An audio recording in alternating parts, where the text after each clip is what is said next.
Action, conversation is on. Oke, Sobat Podcast, kita sudah bersama dengan Ibu Ruth. Halo Bu. Selamat pagi, Shalom. Iya, gimana kabar Bu? Baik Bu? Luar biasa. Luar biasa ya Bu, keluarga sehat semua ya Bu? Amin, puji Tuhan. Oke, Ibu Ruth, ini yang saya tahu nih ya, Ibu kan bekerja di kepolisian Ibu ya? Ya, betul. Betul ya Bu. Tapi coba kilas balik sebentar ya Bu ya, kita bicara dari pekerjaan Ibu yang lalu nih. Ibu bekerja di perlindungan perempuan dan anak kalau nggak salah? Betul, jadi riwayat pekerjaan dan jabatan saya Ya. 5 tahun terakhir dari Desember 2015 sampai dengan kemarin Juli 2020 saya menjabat Kanit Pelayanan Perempuan dan Anak di Satreskrim Polrestabes Surabaya. Biasanya menangani kasus apa Bu? Seperti itu Bu?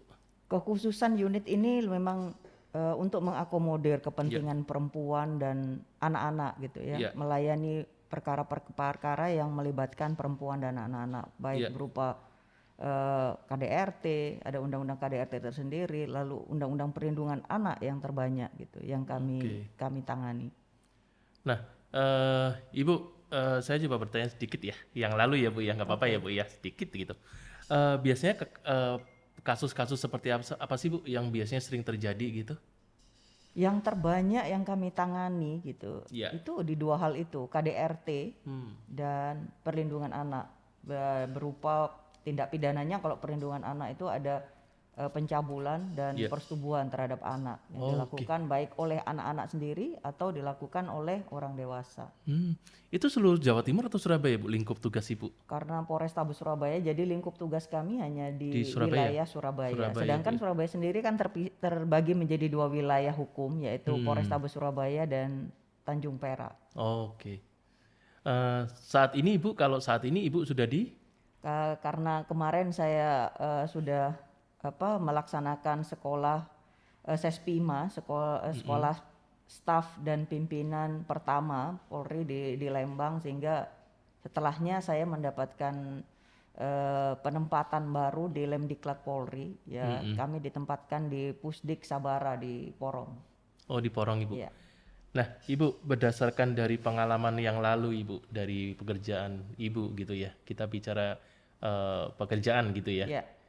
Ibu, pelajaran apa sih Bu yang Ibu dapat dari apa yang Ibu tangani yang lalu-lalu mengenai KDRT, misalnya mengenai kekerasan ke anak juga dan sebagainya? Puji Tuhan yang bisa sharingkan gitu ya. Untuk hal-hal yang ditangani pastinya itu pasti yang nggak mengenakkan, dan itu menjadi pembelajaran pribadi buat saya dan juga bisa saya tularkan berupa menjadi analisa dan bisa saya himbaukan kepada masyarakat banyak. Kalau hal yang nggak enak pastinya ya kita jangan sampai mengalaminya, karena apa yang ditangani, yang kami tangani itu semuanya nggak enak. Ada yang istri dipukulin suaminya gitu ya, atau sebaliknya, meskipun angkanya hanya 1 saja laporan suami dipukulin istri, laporan di kami, tapi selebihnya banyak 99%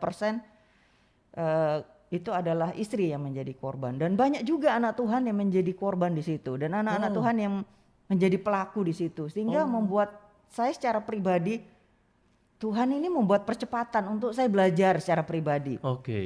Jadi jangan, satu hal yang saya ambil bahwa melihat pengalaman orang lain, akhirnya kita menjadi bersyukur. Jangan kita mengalaminya dulu baru kita paham bersyukur bagaimana Tuhan itu begitu baik sama kita. Begitupun terhadap anak-anak gitu. Banyak anak-anak Tuhan yang menjadi pelaku gitu ya, baik itu pencabulan, KDR, persetubuan terhadap anak gitu. Sedangkan di situ juga Tuhan itu mengatur gitu. Di Alkitab kita diatur apa sih yang boleh kita lakukan dan tidak kita lakukan. Sehingga saya miris, dulu saya berpikir begini, pada saat mengikut Tuhan luar biasa ya, kita itu akan menjadi pribadi yang sangat luar biasa, indah dibandingkan yang lain. Ternyata pada saat saya masuk di situ dan saya berkecimpung dan menangani perkara-perkara di situ, jumlah anak-anak Tuhan yang menjadi korban atau menjadi pelaku itu sama besar dengan agama yang lain gitu. Jadi saya berpikir, ini apa yang salah, di mana yang salah? Itu menjadi perenungan pribadi buat saya. Jadi saya bertumbuh juga keimanan saya melihat proses-proses yang dialami oleh saudara-saudara kita yang kita tangani di kantor, begitu Pak. Nah, pada saat ada peristiwa seperti itu Bu ya, kita kilas balik lagi ya Bu ya, nggak apa-apa ya Bu.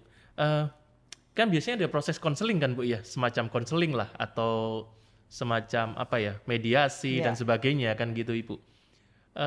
Pendekatan yang Ibu lakukan sebagai anak Tuhan Bu, kepada terutama nih kepada yang pelaku-pelaku atau korban itu juga notabene mereka juga anak Tuhan. Ibu menanamkan atau memberikan hal-hal seperti apa Bu kira-kira? Ya, saya percaya bahwa saya ditempatkan di situ bukan suatu kebetulan. Tuhan percayakan gitu.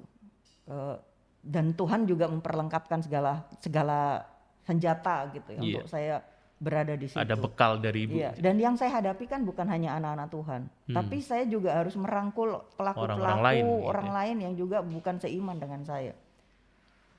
Jadi Tuhan tuh luar biasa pada saat treatment atau mediasi atau pada saat ya semacam konseling begitu ya, bicara dari hati ke hati dengan beberapa orang yang Tuhan izinkan gitu ya, berjumpa dan ngobrol panjang lebar. Tuhan selalu punya cara yang pribadi, tidak sama satu orang dengan yang lain, padahal perbuatan sama. Tapi Tuhan pakai cara yang berbeda dan yang disampaikan pun berbeda. Sehingga saya lebih banyak, saya nggak tahu nih orang ini apa dan bagaimana gitu. Saya lebih menyerahkan sama Tuhan dengan berdoa. Tuhan, kiranya Kau pimpin aku dengan hikmat-Mu Tuhan. Bagaimana treatment yang tepat? Ngobrol lah mengalir sampai akhirnya benar-benar mereka tersentuh. Tujuan apa sih hidup kita ini? Ada yang benar-benar memahaminya, ada yang menolak gitu. Cuek aja menolak. Gitu ya, cuek aja ya ada gitu. Ada yang sangat saya punya pengalaman anak Tuhan pada saat dimediasikan dan dia berseteru bukan dengan orang lain, dengan adiknya sendiri. Oke, dengan saudara kandung ini Bu ya? Dengan saudara kandung aja kayak gitu. Saya pikir, saya hanya menceritakan. Saya pikir pada saat saya mengikut Tuhan, saya bilang nih, ada orang tuanya gitu. Dan semuanya dewasa. Udah di atas berumur 30 tahun semua. Dia memukuli keponakannya gitu ya kan. Saya sampaikan, saya pikir mengikut Tuhan Yesus tuh berbahagialah hidup saya gitu. Hidup saya makin lurus, makin benar. Ternyata Tuhan izinkan saya melihat keluarga begini. Saya itu pada saat saya kenal Tuhan Yesus di umur 35 tahun. Tuhan kok baru sekarang, tapi Tuhan punya rancangan. Tapi saya bersyukur, oh iya Tuhan ngajarin saya bahwa proses perjuangan perlombaan rohani yang Tuhan mau dari kita, ya itu terus berjalan. Saya bilang, saya pikir bersyukur sekali ya kalian yang dari lahir kenal Tuhan Yesus. Saya pikir begitu, tapi hatinya yang keras itu yang membuat saya bilang, oh iya saya belajar gitu. Saya secara pribadi, saya sampaikan, memang dia mendengarkan luluh. Ibunya yang tersentuh. Tapi mungkin butuh treatment lebih lagi gitu kepada yang bersangkutan gitu. Dan itu menjadi ya mungkin bagian saya di awal, bagian di pertengahan dan di akhir menjadi bagian orang lain, saya kurang tahu gitu. Meskipun happy ending juga, selesai juga perkaranya dan mereka berdamai gitu. Tapi prosesnya itu yang benar-benar seringkali kita itu mengabaikan proses dan nggak mau dengan proses karena apa? Dianggap berat. Langsung hasil berat aja gitu biasanya. Dan lama biasanya. Lama biasanya. Tapi begitu di situ juga saya belajar, oh ya proses tuh indah ya gitu. Proses tuh indah seperti emas, seperti emas dibentuk, panas banget gitu ya kan? Panas banget, tapi hasilnya indah. Kita taunya hanya menikmati emas itu aja. Gitu. Tapi bagaimana emas itu terbentuk sulit gitu. Jadi kadang kalau yang saya tangkap dari Ibu nih, kadang menguras pikiran, menguras emosi. Benar. Yang terpenting juga kadang berbenturan ya Bu, misalnya dengan iman kita dalam artian bahwa Tuhan ini katanya baik-baik aja, ternyata nggak selalu seperti itu. Ada suatu ujian hidup nih yang terjadi seperti ini. Bu, dari sisi keluarga gimana Bu?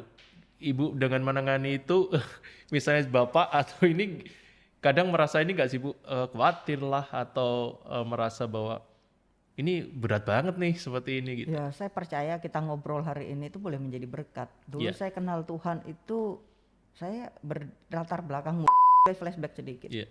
Sehingga pendengar itu paham gitu. Posisi saya hari ini dan kemarin-kemarin. Pada saat saya mengenal Tuhan Yesus tahun 2010 gitu. Saya yang berlatar belakang pernikahan ya sampai saatnya kita berpisah.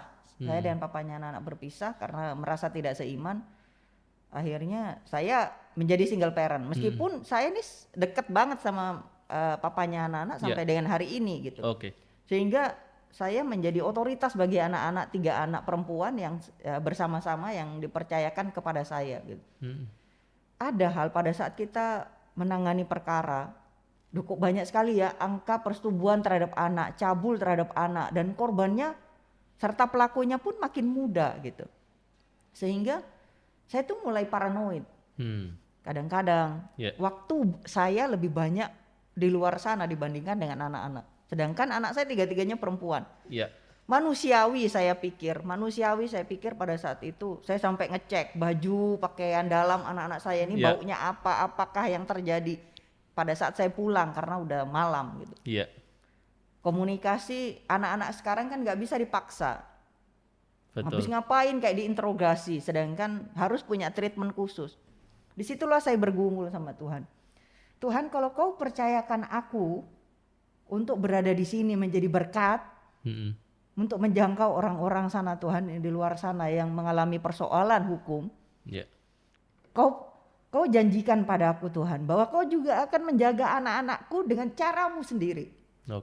Jadi sejujurnya tidak ada treatment khusus kepada anak-anak, tapi komunikasi saja. Komunikasi ya lebih menyerahkannya pada Tuhan gitu. Kalau kita mengambil bagian yang Tuhan percayakan, saya percaya Tuhan juga melakukan bagiannya dengan sempurna gitu. Meskipun berat gitu, kadang-kadang saya juga paranoid. Kemana Kak? Gini dan sebagainya gitu. Ya gitu.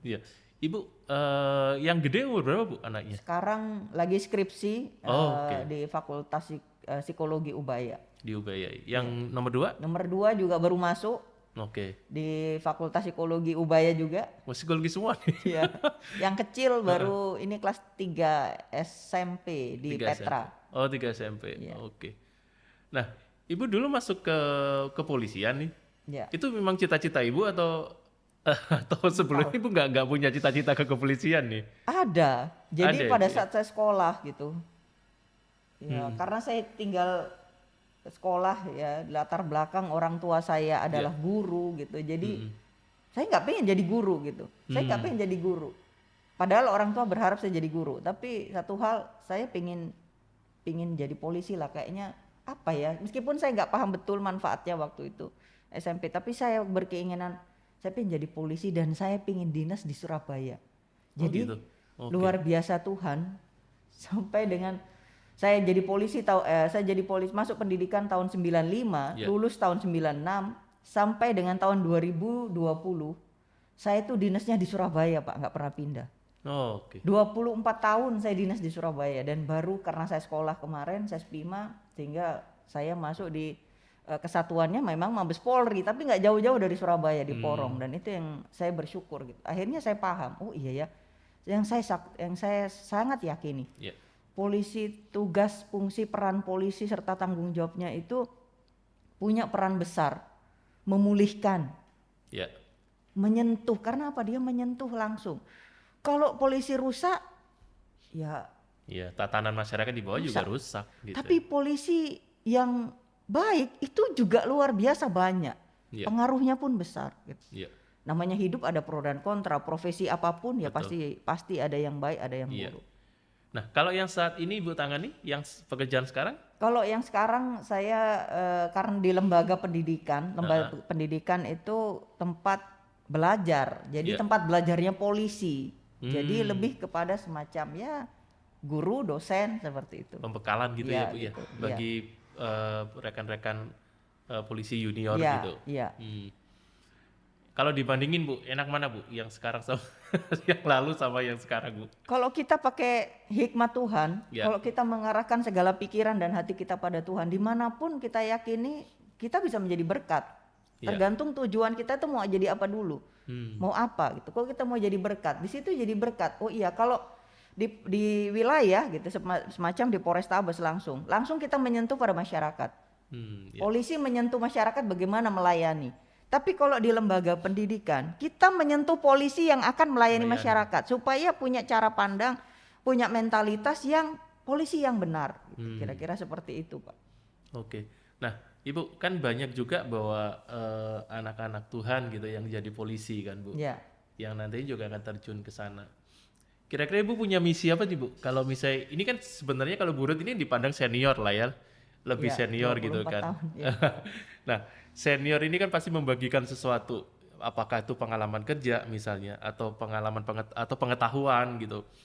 Tapi kan bisa juga nggak, Bu, sih misalnya di sana ada persekutuan gitu, Ibu membagikan iman anak Tuhan ke sana supaya mereka lebih saya tahu gitu, fasilitas memang di lembaga pendidikan terutama di Pusdik Porong, di Pusdik Sabara Porong itu memang ada gereja. Iya.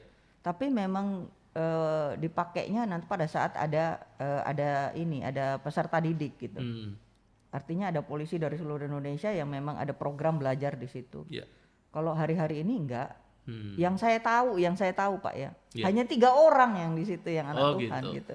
Jadi dan semuanya senior gitu, sehingga mereka saya rasa punya ini masing-masing ya. Tapi saya rasa kalau pemikiran saya malah berbeda.